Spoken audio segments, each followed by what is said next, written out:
सच्चाई सच छुपने नहीं देंगे।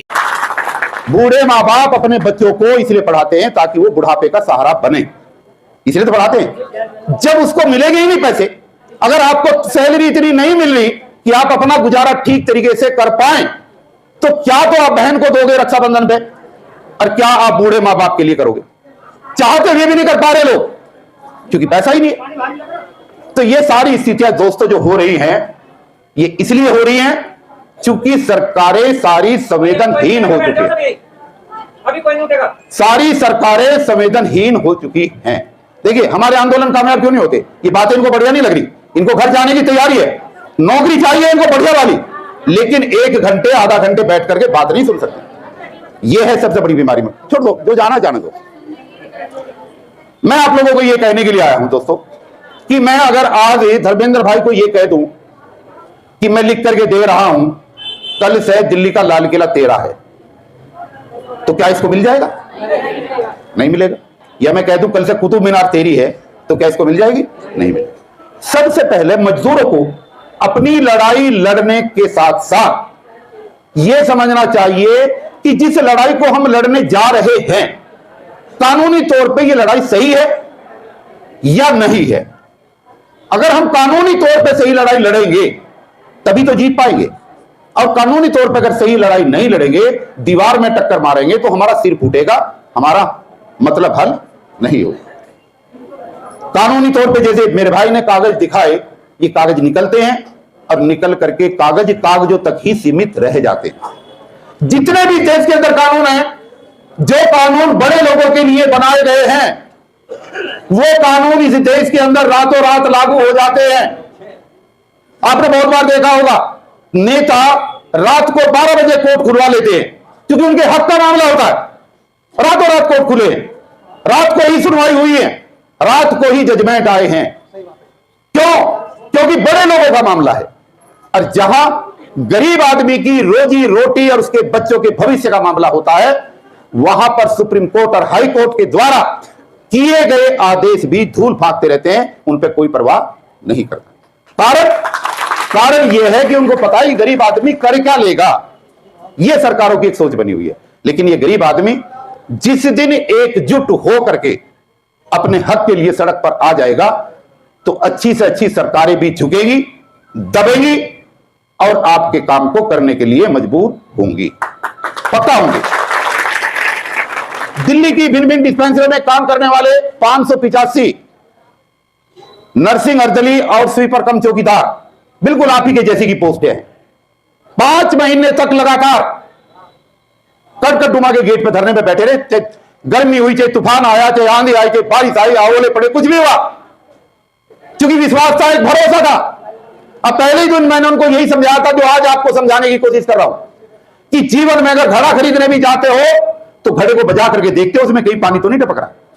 करते हो नहीं करते? जब तो देते हो पैसे। इस देश में, इस दुनिया के अंदर अगर सबसे बड़ा रिश्ता है ईमानदारी का, भरोसे का है। अगर भरोसा करोगे, अगर भरोसे के आधार पर एक्ट करोगे, अगर भरोसे के आधार पर चलोगे और आंदोलन करोगे, तो मैं ईश्वर को साक्षी मान करके ये विश्वास दिलाता हूं सभी माताओं, बहनों और भाइयों को, किसी की नौकरी नहीं छूटेगी। और नौकरी नहीं, आपको 50,000 रुपए से ज्यादा की सैलरी पे मैं पक्का करा करके दूंगा, मेरा वादा। उन लोगों को मैंने वादा किया था, जितने दिन तक धरने पे रहे, धरने के दिन पर बैठने वाले दिनों की उनको सारी सैलरी दिलवाई। जब से वो आए थे उनका ईपीएफ नहीं मिल रहा था, सारा ईपीएफ की कैलकुलेशन चल रही है। एक एक कर्मचारी के कम से कम 5-5 लाख रुपए ईपीएफ के बैठेंगे, जो सरकार दबाए बैठी थी, उसके ऑर्डर हो गए हैं। दिल्ली सरकार के स्वास्थ्य मंत्री को इस कदर झुका दिया कि दिल्ली का स्वास्थ्य मंत्री खुद धरने पर आए, सौरभ भारद्वाज जी, और आकर के वहां पर ऑर्डर दे करके गए कि दिल्ली की केजरीवाल सरकार ने आपके आंदोलन को देखते हुए, आपको सही जायज मांगों को देखते हुए आपको पक्का करने के आदेश कर दिए हैं।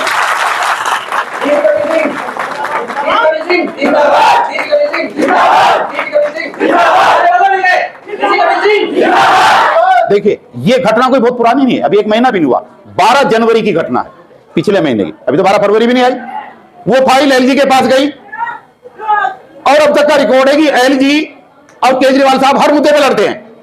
आपने देखा होगा, जिस काम को एलजी करना चाहता है तो केजरीवाल जी अटका देते हैं, और जिसको केजरीवाल जी करना चाहते हैं एलजी लगा देता है। लेकिन मुझे खुशी है कि उस पूरे आंदोलन को केजरीवाल जी नहीं देखा, बल्कि उस पूरे आंदोलन को दिल्ली के एलजी ने भी बड़ी गहराई से देखा कि ये कौन सा आंदोलन है जो इतना शांति प्रिय तरीके से और अनुशासन के साथ चला।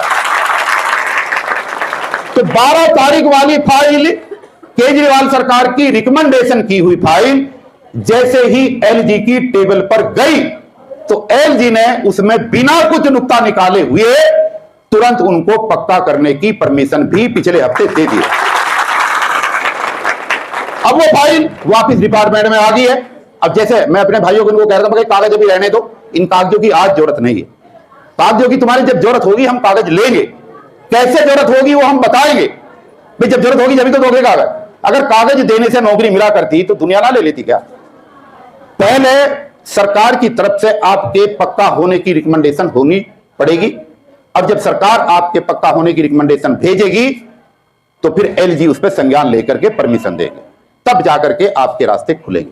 अब सवाल यह है कि आए थे हरिभजन और ओटन लगे कपास, यहां पक्का होने तो कोई आया नहीं। यहां तो सच्चाई यह है कि जो थोड़ी बहुत कच्ची कच्चाई नौकरी है ये किसी तरीके से चलती रही, ये छूटे ना, इसीलिए तो आए हो।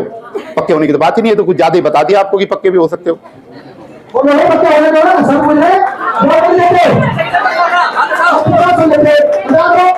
जो मैंने अभी आपको बात कही है, इस बात को 3-4 चीजें इनको जरा गौर से सुनो आप मेरी, और फिर रात भर सोचना कि कानून के दायरे में आप आते भी हैं या नहीं, आप लाल किला खरीद सकते हैं या नहीं, आप कुतुब मीनार ताजमहल खरीदने के लायक हो भी या नहीं।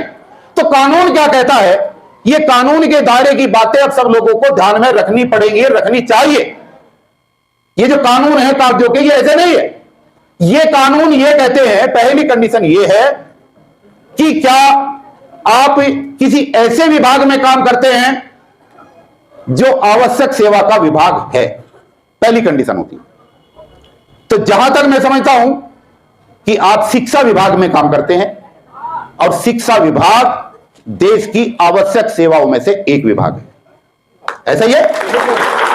बिजली, पानी, शिक्षा, स्वास्थ्य और ट्रांसपोर्ट, ये 5 विभाग ऐसे हैं जो अनिवार्य सर्विस का हिस्सा हैं। अब चूंकि स्कूल भी उनमें से एक है, शिक्षा का केंद्र है जहां से बच्चों का भविष्य बनता है, तो शिक्षा भी अपने आप में आवश्यक डिपार्टमेंट का एक हिस्सा है। तो जो पहली शर्त है सुप्रीम कोर्ट के रूल की, उसको आप सारे कर्मचारी पूरा करते हैं, ठीक है।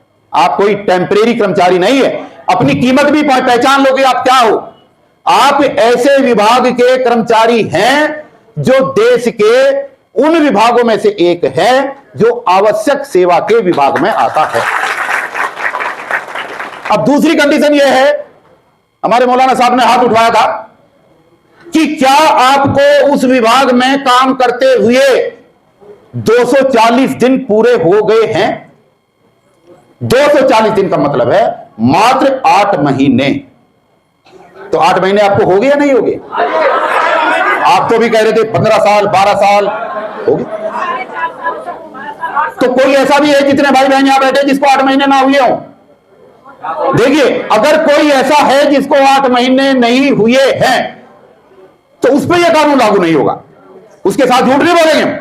लेकिन अगर आपको 8 महीने या 8 महीने से ज्यादा का समय इन स्कूलों में काम करते हुए हो गया है 240 दिन, ठीक है, तो फिर दूसरी शर्त को भी आप पूरी तरीके से पूरा करते हैं। तो 8 महीने हो गए नहीं हो गए सबके? तो दूसरी शर्त भी आपके लिए पूरी है। अब तीसरी शर्त यह है कि जब से आप विभाग में आए थे तब से लेकर के अब तक जिन पदों पर आप काम करते हैं, जो भी पद है आपका, अलग अलग है ना सबके, किसी का ड्राइवर है, किसी का चौकीदार है, किसी का स्वीपर है, क्या उन विभागों में पिछले 8 महीने से कोई पक्की भर्ती हुई है? जब से केजरीवाल जी आए जब से तो हुई नहीं हुई ना।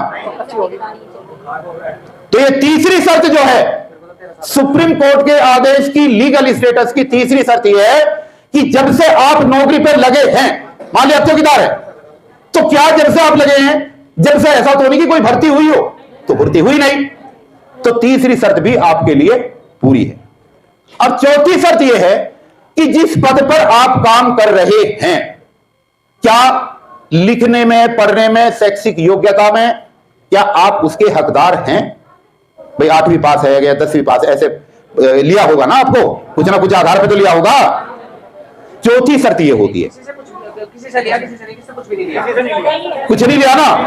अगर नहीं लिया, सुनो, नहीं लिया, किसी से लिया बताओ, किससे लिया? पहले सुनो, अगर नहीं लिया और फिर भी काम कराया, तो इसका मतलब यह है कि उस काम को आप अच्छी तरीके से करना जानते हैं।